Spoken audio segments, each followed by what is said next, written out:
እንግዲህ ምን እላለሁ?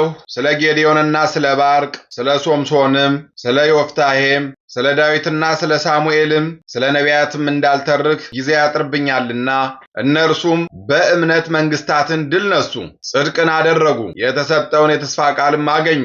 የአንበሶችን አፍ ዘጉ፣ የእንስሳትን ኃይል አጠፉ፣ ከሰይፍ ስለት አመለጡ፣ ከድካማቸውም በረቱ፣ በጦርነት ኃይለኞች ሆኑ፣ የባዕድ ጭፍሮችንም አባረሩ። የሐዋርያው ቅዱስ ጳውሎስ መልእክት ዕብራውያን 11 ከቁጥር 32 እስከ 35። በስመ አብ ወወልድ ወመንፈስ ቅዱስ አሐዱ አምላክ አማእስሮ ሰድሱ ለታኅሳስ በዛቲ ዕለት አዕረፈ ጌዴዎን አሐዱ እመሳፍንተ እስራኤል ወዝንቱ እምነገደ ምናሴ ወስመ አቡሁ ዮአስ ወአስተርአዮ መልአከ እግዚአብሔር ወሴሞ መስፍነ ላዕለ ደቂቀ እስራኤል ወአዘዞ ከመ ያንህል። አንድ አምላክ በሚሆን በአብ በወልድ በመንፈስ ቅዱስ ስም ታኅሳስ 16 በዚች ቀን ከእስራኤል መሳፍንት አንዱ ጌዴዎን አረፈ።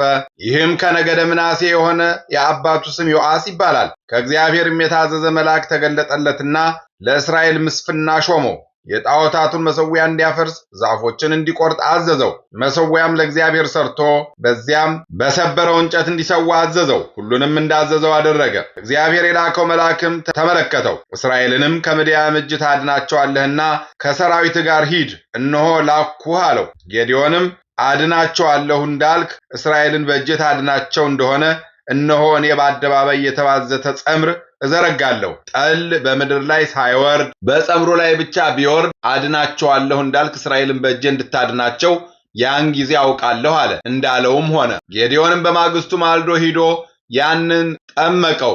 ከዚያም ጸምር 1 መንቀል ሙሉ ውሃ ወጣ። ጌዴዎንም እግዚአብሔርን በቁጣ አትቆጣኝ፣ ዳግመኛ 1 ጊዜ ልናገር፣ በጸምር ላይ ብቻ ሳይወርድ ጠል በምድር ላይ ይውረድ አለው። እግዚአብሔርም በዚያች ሌሊት እንዳለው አደረገ። ጸምሩ ብቻውን ደረቅ ሆኖ ጠል በምድር ላይ ወረደ።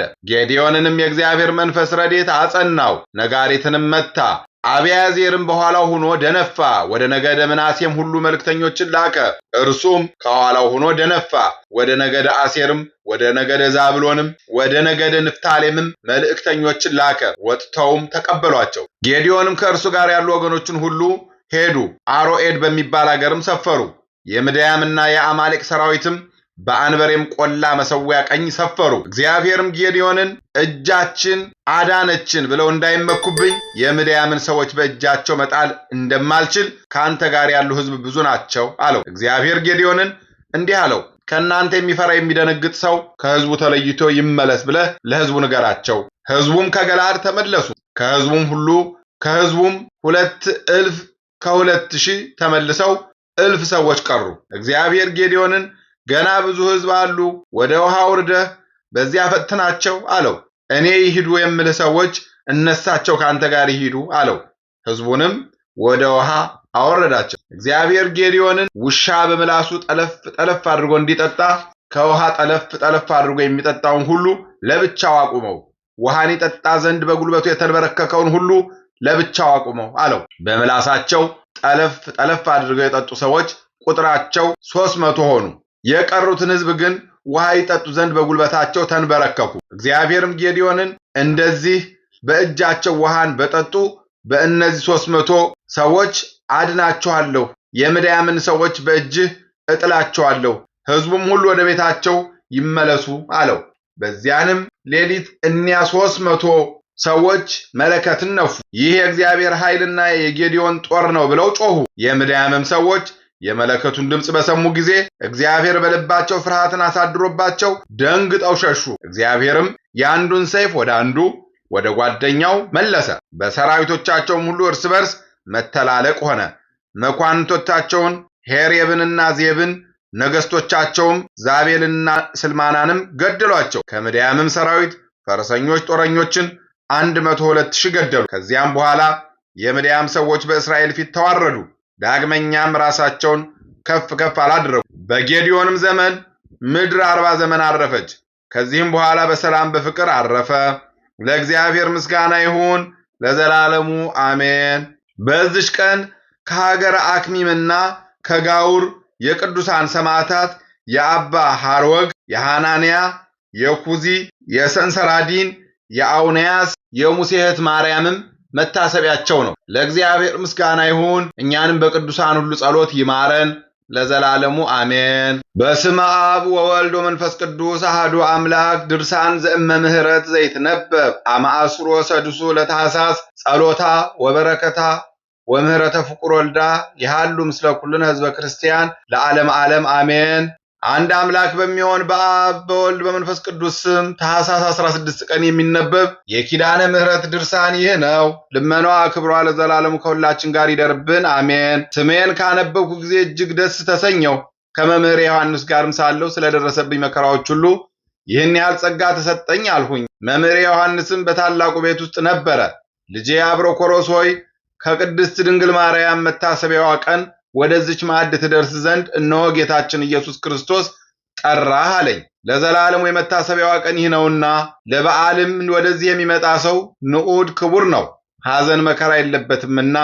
ዳግመኛም በቤት ውስጥ የመለከትን ድምፅ ሰማሁኝ። ከወደ ላይም በተሰማው ቃል ሁሉ በዚያ ደረሰ። 19 የተከፈቱ በሮችንም አየሁኝ። በውስጣቸውም ሊቃነ መላእክት አንዱ ከአንዱ ጋር ቆመው ነበረ። እነርሱም የዚያች በር ጠባቂዎች ናቸው። ከዚህ በኋላም ወርቅን፣ ብሩርን፣ ዕንቁዎችን፣ ዙፋኖችን የተመላች በርን አየሁኝ። 12ቱ ሐዋርያትም በዚያ ተቀምጠው ነበረ። ብዙ መላእክት የወርቅ ዘውድ የተቀዳጁ ሰራዊተ መላእክትም በዚያ ነበሩ። በእጃቸውም የብረት መስቀል ይዘዋል። ወደዚያች ቤትም እስከሚገባ ድረስ ሁሉም በየነገዳቸው በጌታችን በኢየሱስ ክርስቶስ ፊት ቆመው ነበረ። መላእክት ሁላቸው ክንፋቸውን እያጣፉ አሸናፊ እግዚአብሔር ቅዱስ፣ ክቡር፣ ንጹሕ፣ ልዩ ነው እያሉ ያመሰግናሉ። እኔም አብሮኮሮስ ጌታችን ኢየሱስ ክርስቶስ መምህር ዮሐንስን እጅ ሲነሳው አየሁት። ዮሐንስም ጌታዬ ይቅር በለኝ፣ አንተ እኔን ከሰው ልጆች ሁሉ እጅግ አክብረኸኛልና እያለ በፊቱ ሰገደለት። በሕይወተ ሥጋ ሳለሁ ከምድር ወደ ገነት ለማድረግ የተዘጋጀሁ አድርገህ ወደዚህ ወደ ረፍት ቦታና የመንፈስ ቅዱስ ማደሪያ ወደ ሆነው ቤት ጠራኸኝ አለው። ጌታም ዮሐንስን ዛሬ በእናቴ ማርያም የዕርገት ቀን ጠራሁህ አለው። በዚህችም በእናቴ ማርያም የዕርገት መታሰቢያ ቀን ግብር ያገባውን ወይም ለነዳያን፣ ለምስኪናን፣ ለታመሙ ሰዎች ምጽዋት የሰጠውን ከተጠሙት ለአንዱ አንድ ጽዋ ቀዝቃዛ ውሃ ያጠጣውን በእናቴ ስም በእውነት ዋጋውን አላስቀርበትም። በመንግሥተ ሰማያትም ፍጹም ዕረፍትን እሰጠዋለሁ እንጂ የአባቴ ፍቃድ ከማይፈጽሙት ከሁላቸው ኃጥአን ጋር የገሃነም መከራ አያገኘውም። እኔ ግን ጌታዬ እናትህ ማርያም ያለችው ቦታ ወዴት ነው? ከዚህ ሁሉ ምስጋና ጋር እነሆ እርሷ ግን በዚህ የለችም አልሁት። ጌታ ኢየሱስ ክርስቶስም መለሰልኝ፣ ልጄ ዮሐንስ ከወንድሞች ጋር ታላቅ ክብርን ታዩ ዘንድ ወደዚህ ሳትመጣ እንዳታድር አለኝ። ያን ጊዜ አባቴ ዮሐንስ ከደቀ መዛሙርቱ በፊት ወደ እመቤታችን ማርያም ቤት ሄደ። እነሆ ሊነገር በማይችል በታላቅ ክብር ወደ ቤተ ክርስቲያን መጣች። ሰማያውያን ሰራዊተ መላእክት ሁላቸው ልጇ ወዳጇ ክርስቶስን እያመሰገኑት ነበረ። እርሷም ከ12ቱ ደቀ መዛሙርት ጋር በቤተ ክርስቲያን ውስጥ ተቀምጣ ሳለ እግዚአብሔር ያለ ነውር ያለ ነቀፋ የወለድሽኝ እናቴ ነይ፣ ወደ እኔ ቅረቢ እያለ ከደቀ መዛሙርቱ ጋር ተነጋገረ። እመቤታችን ንጽሕት ድንግል ማርያምም ወደ እውነተኛው ንጉሥ ወደ ልጄ ኢየሱስ ክርስቶስ ቀርበህ ምስጢርን ታይ ዘንድ ወዳጄና ብላ ጠራች። እነሆ ስለ ኃጥአን ታማልድ ዘንድ የምሕረት ቃል ኪዳንን ታገኛለህ አለችኝ። ልመናዋ ክብሯ ለዘላለሙ ከሁላችን ጋር ይደርብን አሜን። ልመናዋ ክብሯ ከሁላችን ጋር ለዘላለሙ ይደርብንና የምሕረት እናት የእመቤታችን ተአምር ይህ ነው። በዚች ቀን የክርስቲያን ጩኸታቸውን፣ ልቅሷቸውን፣ ሐዘናቸውን ከእግዚአብሔር ዘንድ ስለደረሰ እነሆ ጌታችን ኢየሱስ ክርስቶስ እጆቹን ዘርግቶ በስምሽ ምሕረት የሚጠይቁኝ ሰዎች ጸሎታቸውን ሰማኋቸው እያለ ተናገረ። እናቴ ሆይ ወደ እኔ መጣሽን? በዚህ ዕለት እስከ ዘላለሙ ድረስ ተድላ ደስታ ይሆናል። ንጽሕት እናቴ ይልቁንም ቅዱስ ከሆነ ዕርገትሽ በዚች ቤተ ክርስቲያን ተድላ ደስታ ይሆናል አለ። እመቤታችንም ፈጣሪዬ፣ ንጉሴ፣ ልጄ፣ ወዳጄ ሆይ ቸር ከሚሆን ከአባትህ ማህያዊ ከሚሆን ከመንፈስ ቅዱስ ጋር ለፍጥረቱ ሁሉ ምድራዊ ሀብትን ሰማያዊ ሀብትን የምታድል አንተ ነህ አለችው። ዛሬም ዘወትርም ለዘላለሙ አሜን። ምስጋና ይሁን ለአብ ለወልድ ለመንፈስ ቅዱስ አንድ አምላክ በሚሆን ዛሬም ዘወትርም ለዘላለሙ አሜን። ተአምሪሃ ለእምነ ቅድስት ፍቅርተ ክርስቶስ ጻድቅት ወሰማይት ጸሎታ ወበረከታ ይሃሉ ለዓለ ኩልነ ደቂቀ ዚአሃ ዘገዳመ ሲሃት ወለለ ተማጸኑ በጸሎተ ዚአሃ ሁሉም ሕዝበ ክርስቲያን ለዓለም ዓለም አሜን። በሀገር አቅራቢያ የሚኖር አንድ አይነ ስውር ሰው ነበረ። ወደ ቤተ ክርስቲያንም እጅ ነሳ ዘንድ መጣ። ቆሞ ሲጸልይ እናታችን ቅድስት ፍቅርተ ክርስቶስ እንባዋን እንደ ውሃ ረጨችው። ያን ጊዜ አይኖቹ በሩለትና አየ፣ በፊቷም ሰገደ። ለሰው አትንገር አለችው። ይህንንም ብላ እናታችን ቅድስት ፍቅርተ ክርስቶስ እመሙዝ ተሰወረች። አባቶቼና ወንድሞቼ፣ እህቶቼና እናቶቼ፣ በዚህ ገዳም ውስጥ ያላችሁ ትልቆቹም ትንሾቹም ሁሉ የእናታችን የጻድቋን የቅድስት ፍቅርተ ክርስቶስን መታሰቢያዋን አትርሱ። ይህንንም ገዳም እንደ ዋልድባ ገዳም አስባርካላችኋለችና አሁንም በየወሩ ቁርባኗን አስቆርቡ፣ በዓሏንም አክብሩ፣ ገድሏንም አንብቡ፣ መቃብሯንም እጠኑ፣ በመስቀል ተተክሎላችኋልና።